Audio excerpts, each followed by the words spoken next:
pressure about circular peers, and it's been fabulous to see that you too are now beginning to see the relevance of coming to these events. And I can't stress it strongly enough. It's about almost being selfish for you. And one of my key pets at the moment is, how on earth is HR supposed to be resilient if they don't build in some recharge time for themselves? And I'm just seeing, you know, not this week's blog, but last week's blog was all about this resilience. I'm just seeing everybody is being pushed and pushed and pushed to provide more and more and more. And if we don't carve out a bit of time for ourselves, we're really going to be in a bad place at a time when we're supposed to be leading from the front. So I'd really urge you to take that time and go.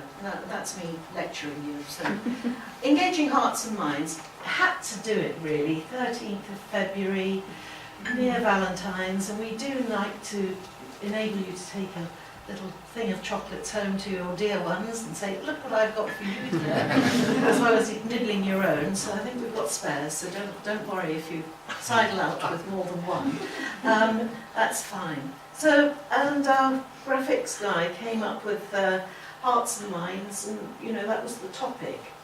Just to give you a pre-run, we will have another date in June. Topic to be decided, but the September topic I think is a no-brainer, because for those of you who don't know, Investors in People will be relaunched in September, and it just falls nicely up on the round of our circular peers. So we sort of typically start in Sussex or London, then go to the Isle of Man, and then go to Gibraltar. And interestingly, Investor in People Gold companies are in all of those locations. And more interestingly, from my perspective, is a lot of those companies, or most of those companies, we're doing business with. So gold on gold, as far, you know, as far as where I'm concerned, because it's those people who actually get the message. And when you talk to people who've gone down the investors route, they are absolutely investing in their people. And I think we are, regrettably, a number of people just don't do that. But unless we go with our people, I can't see how businesses can thrive. They will always be paying catch up, they will always be spending resource on trying to get the best people. And I think, as Lisa was saying, people are getting increasingly more fussy. Do I want to work with this company? And there's some other interesting research out. So the programme today, me yattering on, it's always nice. I don't know whether David's quite comfortable with this. When we were talking about how he could add to the programme, it was very much coming at it from a management style, because one of my beefs at the moment is that, you know, it's so difficult when you've got this simple concept of being good to your people and caring about your people, but why is it so hard to do? And David can throw some light on it from a management perspective, and having crossed over to the light side of HR. And then we'd like to get you into some groups for discussions, so anybody who avoids my eye contact with me will be the chair of their group. We've got 4 groups here, so start ducking and diving now, and we'll sort that out. And then a summary of the discussion, so there'll be some time for you to sort of play with each other, which I think is the added value. And then, of course, we would have to do continuing professional development and a bit of reflection. And that's probably about the best goody two-shoes thing that I'll do today. But so, engaging hearts and minds, 3 bits. Latest research, as ever I've delved, and it's interesting how since February 2014, this topic has not gone away. And more research is coming out. And I think that people need to sort of have a look at that. But equally, it's fabulous again to see that CIPD are linking up with CIMA to try and get more of a quantifiable approach to HR. And so I'll cover that a bit, and then also some best practice models. One in particular that I thought was quite interesting. So see whether what you think about it. So, latest research. This one is really quite useful because it gives a load of case studies. And there is nothing startlingly new, but it shows the breadth of this because employee engagement is now a global phenomenon. You know, the latest Hay research is saying that this is the one thing that CEOs are worrying about. So if CEOs are worrying about it, sure as hell HR should be worrying about it even more. Because you need to have some tactics, some ideas to give in terms of employee engagement. So I'd recommend you have a peek at that one. This one, topic dear to my heart, is sort of saying employee engagement and the failure of leadership. And again, some interesting thoughts here from Dr. West about why leaders, why he feels that leaders are failing their employees. What else have we got? And one of my favourites is Linda Holbish. Again, she has got this book out in terms of unleashing potential. She goes through the whole range of engagements and actually then comes up with some tactics for you to consider. So another area that is worth looking at. Who else have we got? We've also then got papers. Now this is a slightly weighty one, all 93 pages of it, where CIPD have linked up with the Institute of Employment Studies, nice local research area, and Engage for Success. The Engage for Success website, how many of you have been on it? Fabulous. The Engage for Success website came out as a result of the McLeod report, which was written in 2009. And that report was commissioned by Peter Mandelson when he was heading up the Business and Innovation and Skills Department, BIS as it was called then. It still is. So the Engage for Success site is quite an interesting one. It's got lots of tools on it, lots of ideas. So if you haven't been on it, I would commend it. This has a collection of different people's thoughts. Linda Holbish is in here. There are people saying, is it a fad that's gone? Or is there some validity in it? David Guest in particular has said that. But comes out on the side that it is not a fad. It's not a new reinvention of an HR term, that actually there is huge relevance in this area. So, for those of you who are into reading, fabulous stuff to have a look at. Hay have come up with two reports. One called The Enemy of Engagement, and it comes out with ideas about making the workplace less frustrating. It's quite an interesting one. How many of you have been in a shop and somebody can't do something because they're not empowered to do it? And the rules. So if you think about it, it's frustrating for a customer because you can't get what you want, but it's so much more frustrating for the employee because naturally most people want to help each other. So, you know, why make it so difficult? Why not empower your employee and then delight your customer? Simple concepts, but quite interesting. And I'm wondering, in all of this frenetic restructuring that's going on, whether HR is paying enough attention to how job roles are structured. Are we making those job roles themselves almost untenable because we put in too many systems, too many processes? And do we involve our people in setting those systems and processes up? And I do wonder, because quite often people at the grassroots of the company, at the front of the company, who have the most interface with the customers, actually know what the wrinkles are. But if we don't talk to them, if we don't consult with them, how do we ever get to have that valuable information? So, interesting stuff from Hay there. And then also the the new rules of engagement. My blog yesterday is talking about the millennials. I think these millennials, even if I can say it and I'm sober, are going to be really, really interesting because they're going to challenge the hell out of us. They're going to ask that awkward question, why? And I can do it faster than this, I can do it better than that, why aren't you letting me? And if we do not give them the freedom to manoeuvre, they will walk. Also, the research that I mentioned in the blog yesterday is starting to say that millennials are thinking about becoming contractors because they don't see that an employer can be with them throughout their whole career journey. And one employer will not be able to provide them with a challenge.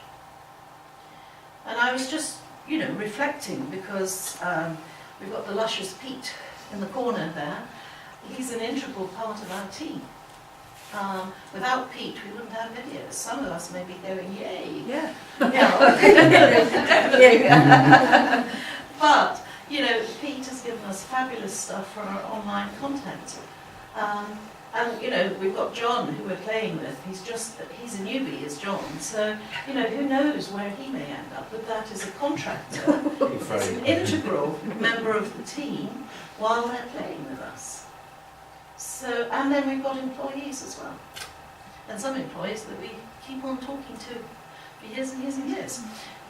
But the mix there then is interesting, isn't it? And why are organisations finding that so difficult to talk about? Deloitte, with their open technology report, again in yesterday's blog, is talking about this need for fluidity and this need for collaborative working.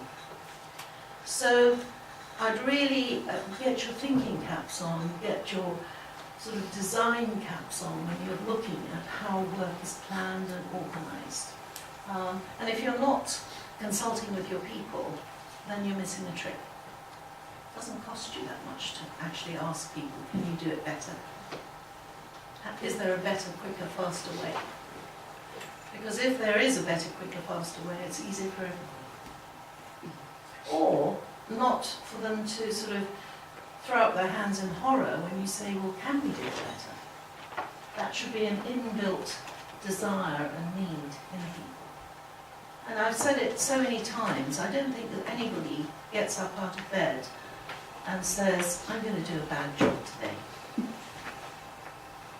Anybody in this room believe that that's possible? And I think it's what happens to them when they get into the workplace makes them then do a bad job. That something is disconnecting and having the opposite effect. So, the research, 2 lots from Hay.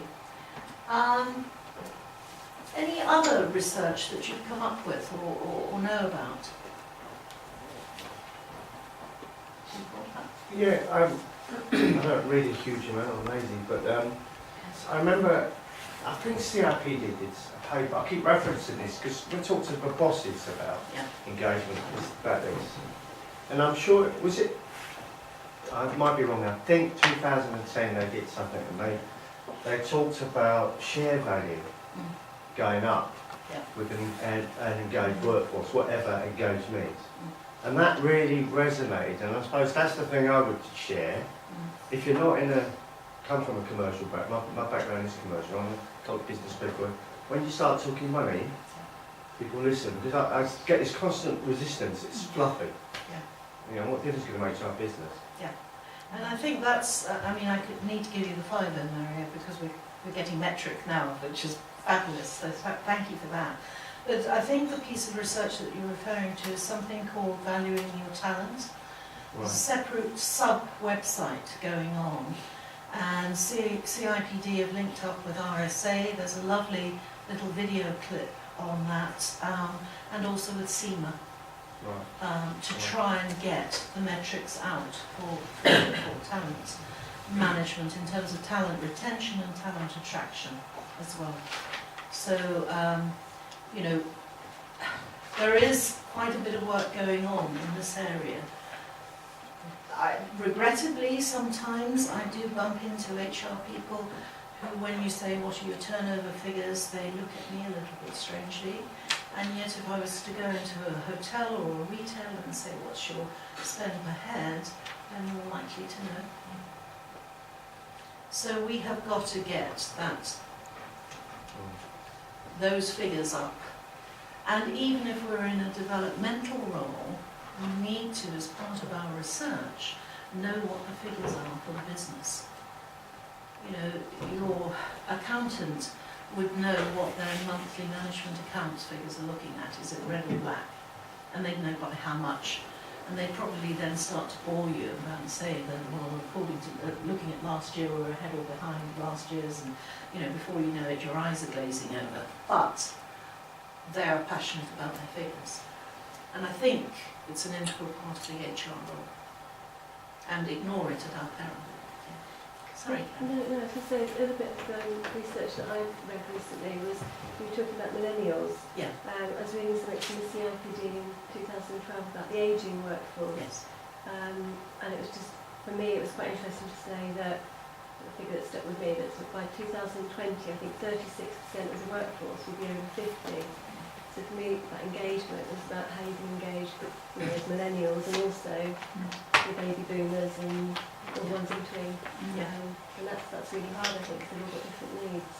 And I read some research that said that by 2030 there'd be 5 generations in the workforce. They're here now. Yeah. If you've got a school leaver working in your company, they are here now. 5 generations, and that is a scary mix. If it's harnessed properly, it could be so exciting. You know, a bit of wisdom and a bit of energy. I can't see anything better. And, you know, for those people who are saying, oh, manual workers, we've got to get rid of them, they won't be fit enough to do it. Well, you know, young legs do run around a bit. For it. You know, get them running around. Well, the older person uses the wisdom that they've gained over those years. So are we ready to get gruesome to the metrics? I'll try and keep it light. So I just thought I'd share with you a thought that metrics is perhaps evolving. So in 1990 people were starting to talk about metrics. In 1995 it's more about benchmarking, and some of us might remember dashboards and things like that. Some of us probably still got them.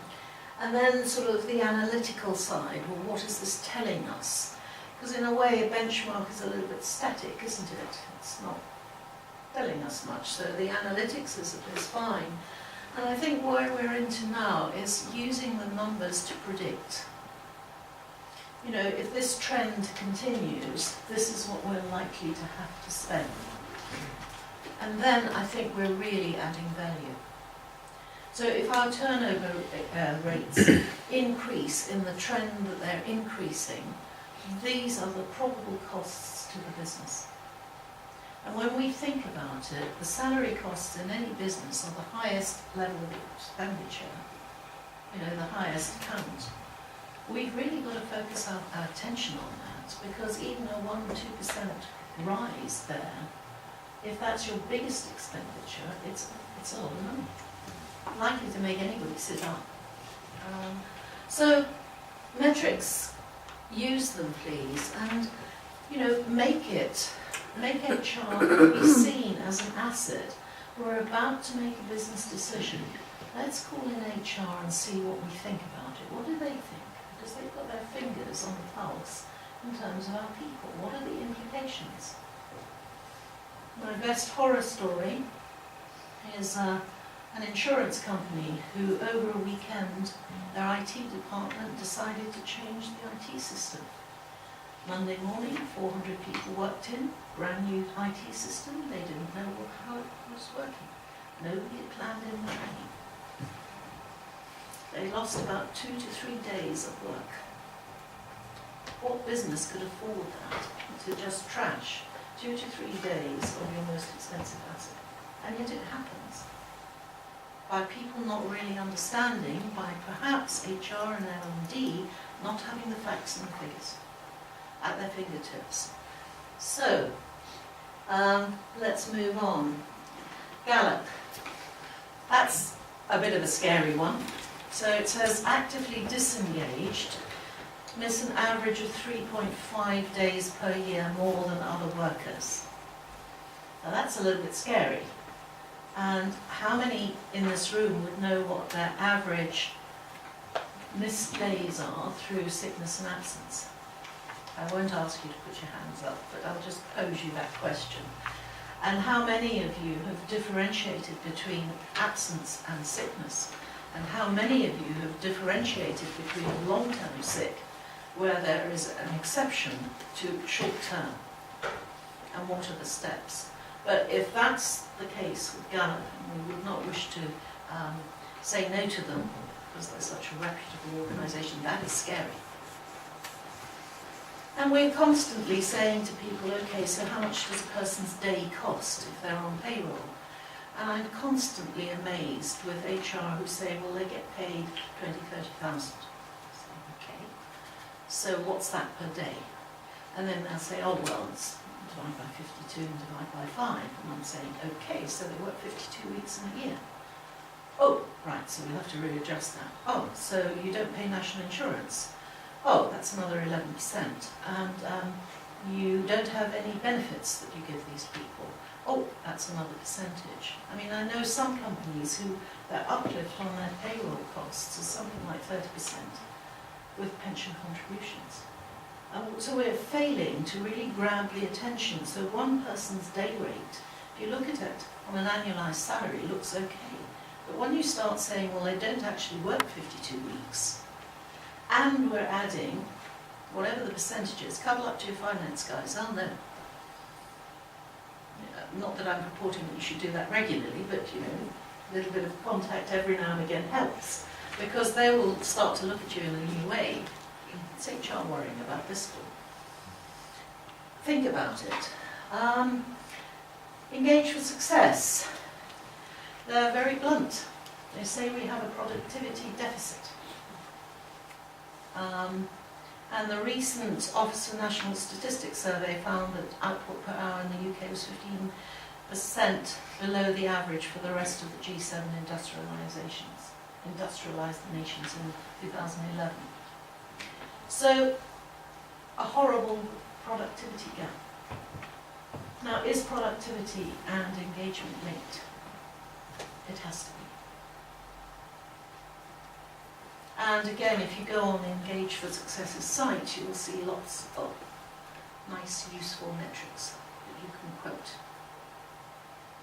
And they've been gathering and they're continuing to gather. Another useful organisation for research is UK Commission for Education and Skills. Their website is groans with learned reports. So if you ever can't sleep at night, go there. It's better than counting sheep. But there are numerous reports, because UK CES now owns the Investors in People thing, but it also owns the remit for skills and education. So they are looking into how to improve UK's productivity. So the metric things are there. So you could say, well, that's all very well for Maureen to go and contemplate about what the bigger picture is. And the thoughts that I would offer to you, if you're not already doing this, is to find out what data is valued by your organisation. Every organisation has its own set of measurements, financially, that it will look at. So this hotel will be worrying about its average room rate. It will be worrying about its gross profit. It might worry about its laundry costs per room let.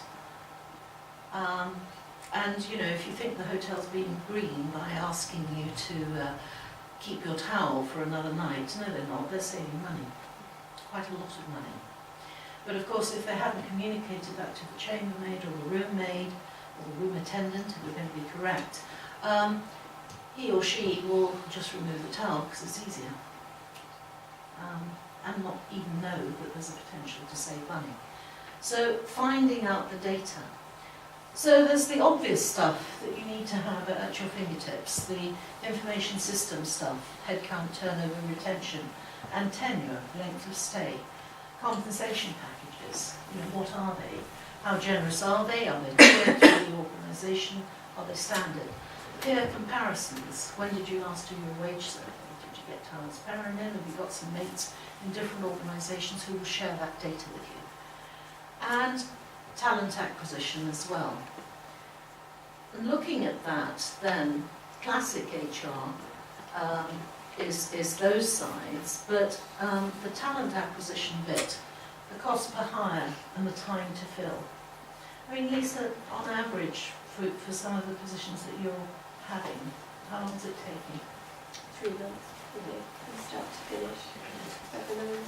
And how many of you are tied to a month's notice with, with your people? Is that the common figure? So you've got a month's notice, so somebody can go in probably 3 to 4 weeks if they roll up their holiday, even less.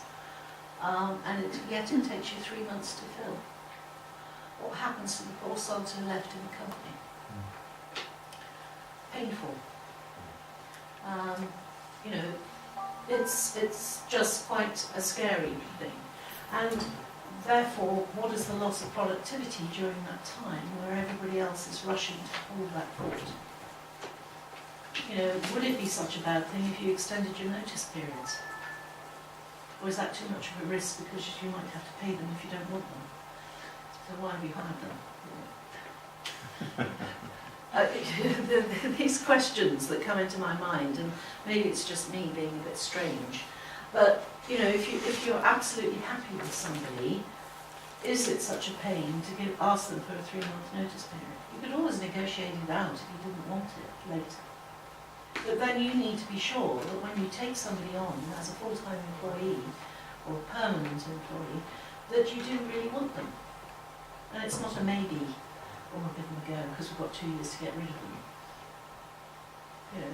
I don't know, Greg, what do you think? Are you seeing any trends? My experience is still very much that it's a month is the norm. Yeah. I fairly rarely see 3 months, and I very rarely see much more than that other than senior execs. Sure. You don't see the long 12 months you used to see sort of 8-10 years ago occasionally, but a month is the norm. And it does surprise me because I don't think there's any real consideration about what the time is to replace that person. And I think it's a lot more than that. Yeah. I kind of, from a point of view, just thinking of the numbers, that makes sense, but the reality is that even for senior executives in our firm, it could be 3 to 6 months.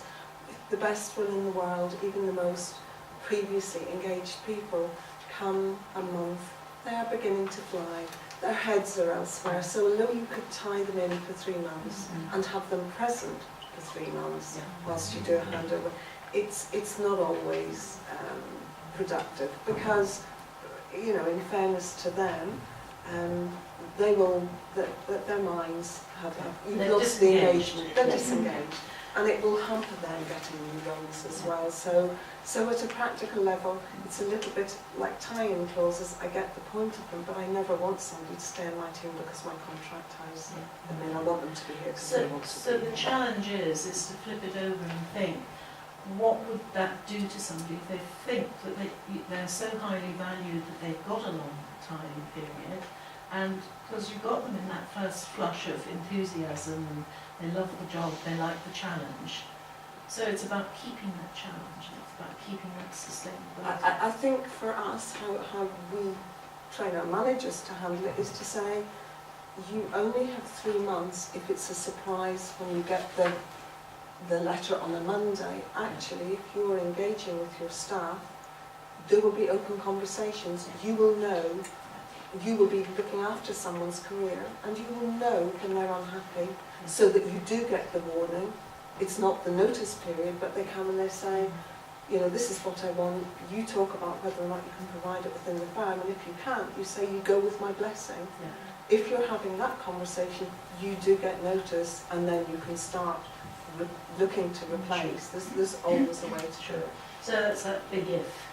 Could I just add a comment to that? Because the challenge we're getting with our leaders is that succession planning.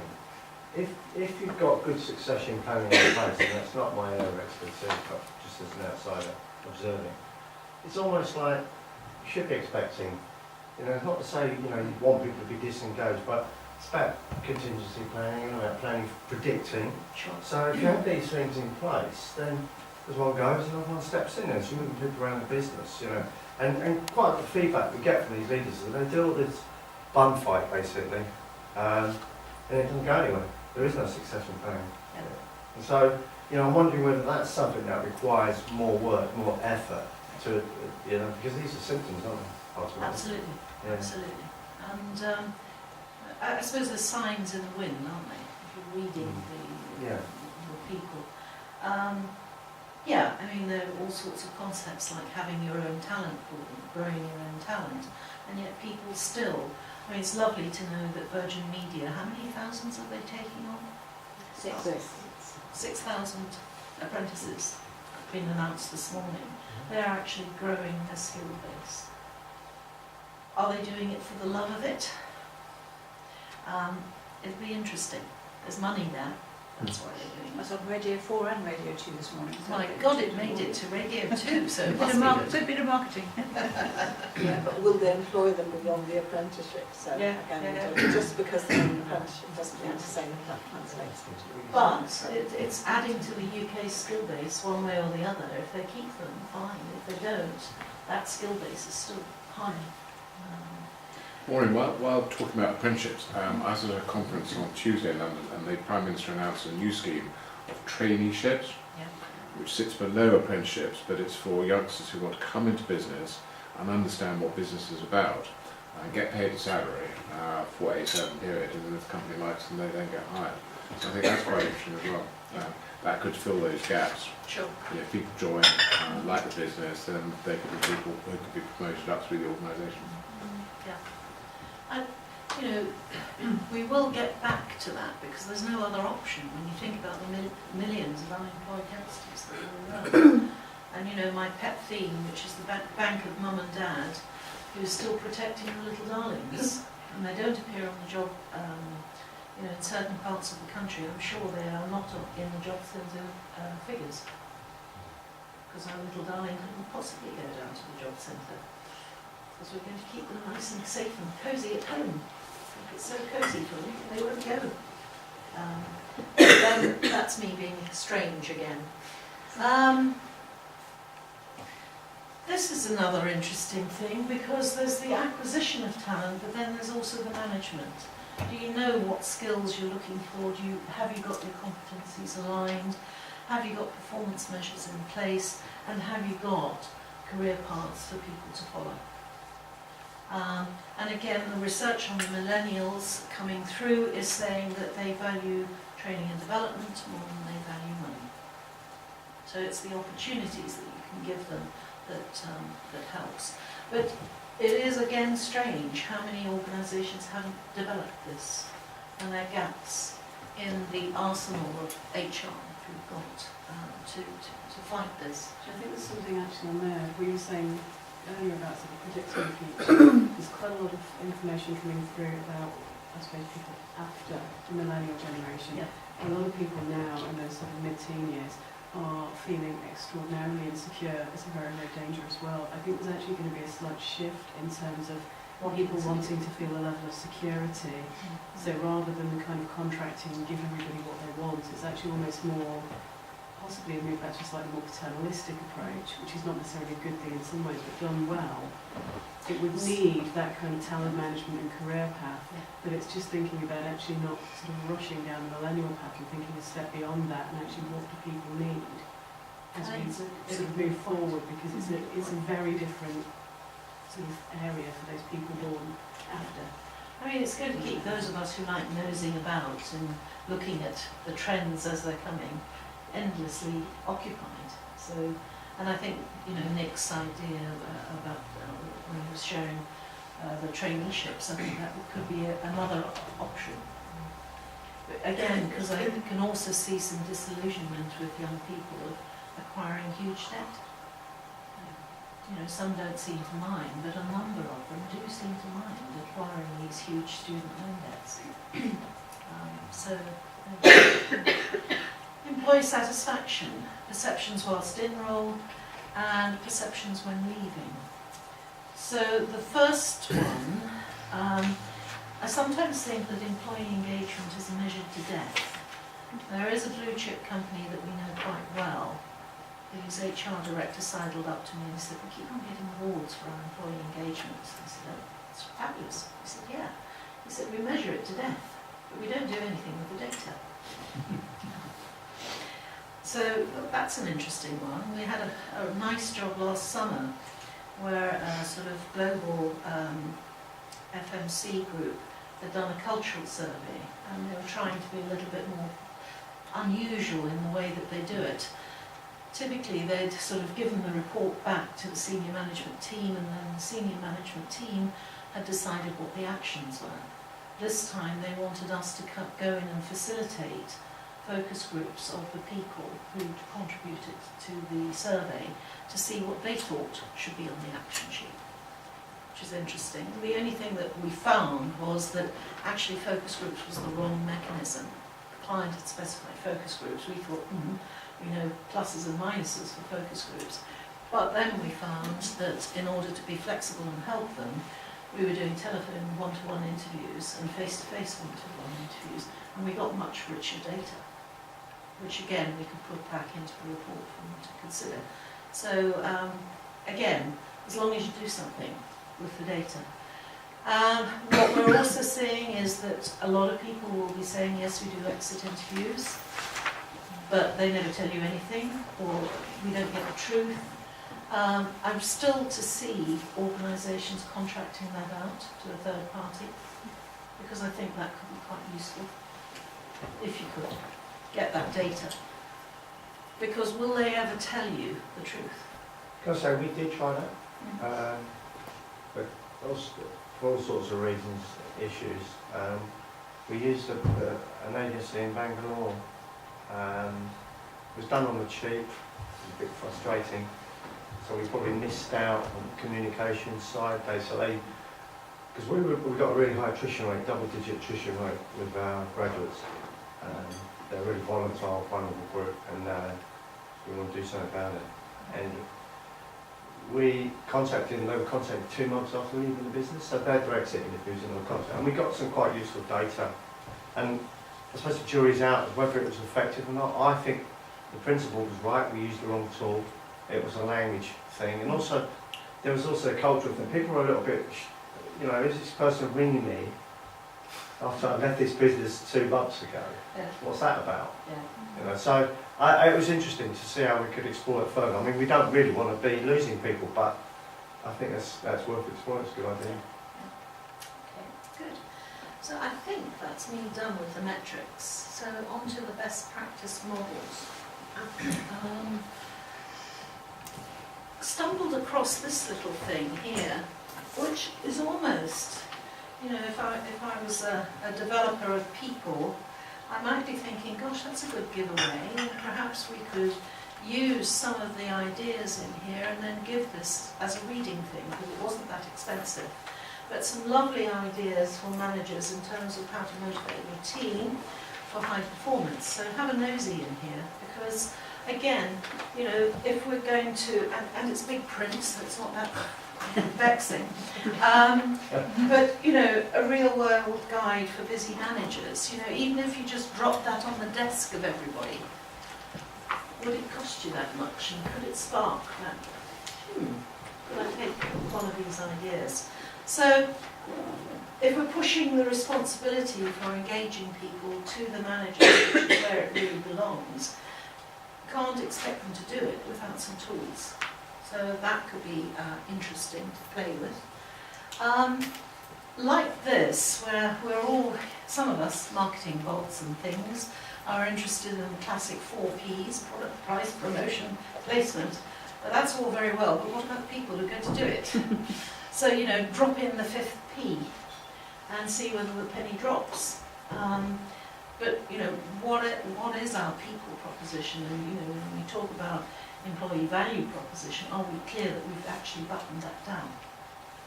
Because how are we going to attract people if we're not sure what the value is for coming? So that could be another way of tackling it. And forgive me for giving you these ways of tackling it, because no one solution is going to work for one company. And the door isn't always open. And for me, HR is always just checking whether you can push that door open or not. And if you can't push it, okay, retire hurt and wounded for a second, and then come back with another idea and have another go at pushing it. Because the moment will come when the door will be open and you'll nearly fall over yourself. So this one is interesting, which was igniting passionate performance for better business benefits or results. And I thought, well, that's got a ring to it, because this is about driving up performance. If we were talking about productivity being low, one way of driving it is to get the performance up. And concept that comes, and this is this book here, it's American, but we'll forgive them. Engaged minds, they're saying, equals good performance, and they're saying engaged hearts equals passion. So if you're wanting that passionate performance, you've got to actually engage the minds and the hearts. So what does that mean? Well, one is giving people a sense of achievement. So there's a classic, when do you let somebody know that you're happy with them, and how often? Is it that rarity? And if you're saying you're doing a good job, have you explained what bit of the good job that they're doing? Have you set some goals and some achievement targets for them to go for? I've got a fairly new person with us who sets her own goals, which is very scary, and tells me what she's set her goals to be, which is even more scary. But we won't talk about that, will we, Tony? But, so this achievement, the sense of achievement is fabulous. But if I'm going to sort of say these are your goals, am I giving people any autonomy? I did a scary thing with our business planning in January, and asked people, I gave them all the trends, financial, and said, okay, set our turnover figures for this year. Much to their horror, they gave me a figure 40,000 more than I thought. So I'm going to keep them to it, of course. But, you know, how we get there, or if we get there, it's fabulous, but at least they know how those figures come along. So the sense of autonomy, how are we going to do it, what are we going to do to achieve that, will drive good performance. And then mastery. You know, forgive me, Tony, for using you as a live guinea pig. Tony's got to learn so much about Cullen Scholefield and what Cullen Scholefield does, and it's going to take some time. But as she gets more and more clear about what we do, which is sometimes causes Karen and I trouble, she'll be able to support us and sell us much better. So that mastery, she's got a challenge on her hands. So she has a target, and where she will have to role play at taking a sales call and all of this lot, and she's dreading it. But then we can say, yeah, we've got it. She's listening to what I do. She says I do it differently every time. Strange that. But this is about trying to get people to take control of their jobs. If you so tightly spec that job, how are they going to do all of this? Might get the mastery, but they won't get the autonomy. And if you've set what they have to do, will they get that sense of achievement, which will drive higher performance?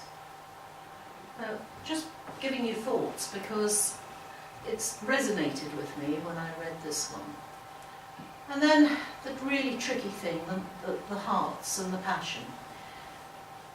A sense of purpose. We're seeing that people need to feel that their job has a sense of purpose. How many of you remember the story about the man who was working at NASA, sweeping the floor? Somebody tell me the floor. There's a story. He's sending a man to the moon. He's not sweeping the floor. He has a sense of purpose. The intimacy. Now that could be a bit dodgy. What on earth do we mean by this? Well, it's really about being close to the people that you work with. understanding where they're coming from, what's ailing them.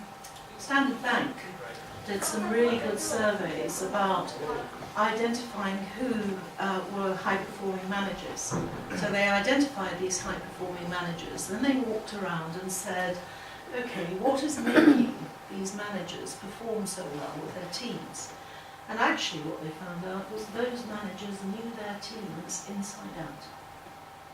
They knew the names of their children, they knew the holidays, the birthdays, the this, the that. So this intimacy and a sense of belonging will engage the heart more than that logical, I'm your employer and on Friday afternoon, that's it, and don't think about me for the rest of the weekend. Or I've had this idea overnight and I'm going to bring it back to me in the morning. People are thinking about their work. Now we could have the work-life balance people at us, but I don't think that it's necessarily unhealthy for people to be passionate about their work. We did a study a long time ago with bank managers who had been retired early at 50. The research got paused because most of them had died. So, you know, keeping engaged and keeping active in your working life is going to help, and that's going to play into our hands for the older workers as well, and taking care of people. And then appreciation. Again, the sense of achievement, showing that you appreciate people. How many of you have given your managers a little slush fund to spend on their team in any way that they like? Yeah? Okay. How does that work, David? What if it doesn't steal from your story? It does kind of tie in, Yeah. but my boss basically gave me the autonomy to have funds that effectively celebrate success once a year. So taking the team out, and it kind of links to both team building and celebrating the success of achievements. So it really does work. It really does pull the team together and everyone's heading in the right direction. How many of you are involved in performance bonuses, and then you sort of set the performance bonuses, or managers do, and then they're sort of sorted out into the bell curve, and you've then got to tell people that they're not getting much, or isn't there a better way of doing that rather than going for the bell curve? You know, if the organisation has a pot of money that they want to give to their employees, couldn't there be more creative ways of spending it? Rather than saying you are average so you're not going to get anything. That's a huge incentive. Do you only reward the people who give extra? And you know, the amount of grumbles that come around because of performance-related pay, I'm wondering why we bother. And the amount of demotivation that causes, and favouritism, and this, that and the other, wimpy managers, you know, and that doesn't mean people who work for Wimpy the house builders. You know, you've got all of these issues that are going on here. I don't think HR could ever be boring. But to challenge some of the conventions that we've got, I think we need to start doing, because we're not in a conventional world anymore. And yet we keep on repeating what we used to do. So that's me on engaging hearts and minds. Over to David. Morning, can I just make a quick point? I came across some research just a couple of weeks ago, I can't remember the detail of it, but something like, in an organisation they looked at the CEO, they looked at one of the managers, and they looked at the sort of janitor in the organisation. I asked each of those people to put a value against 3 different criteria. 1, making a difference. 2, opportunities for career progression. And 3, job satisfaction. And incredibly, each of those 3 people put the same values against each of those 3 criteria, which sort of suggests that maybe engagement's a little bit easier across an organisation because people have the same values. Yeah. That's a nice one, really, because I mean, values would come into that engaging the hearts side very strongly, wouldn't it? And having the same set of values is perfect. because, you know, it comes into that phrase, or this is the way we do things. This is what our company stands for. It is interesting how companies sometimes react to their customers when their customers are in trouble. And, you know, you get the rule person that's, I haven't got the freedom to move, and they're not actually responding to their customer. But if their values are, customers are our highest priority, come on, trot out some of the things about the customer is king. What else have we had with customer service? Always right. The customer is always right, most of the time, from what I see. They don't get treated that way. Yeah. But yes, so if a company has those values, I think it's a good But I think it's interesting that they were surprised when I conducted the research. They've got the same values from people at every level. So you could say that they've actually engaged with people. Yeah. Yeah. Good.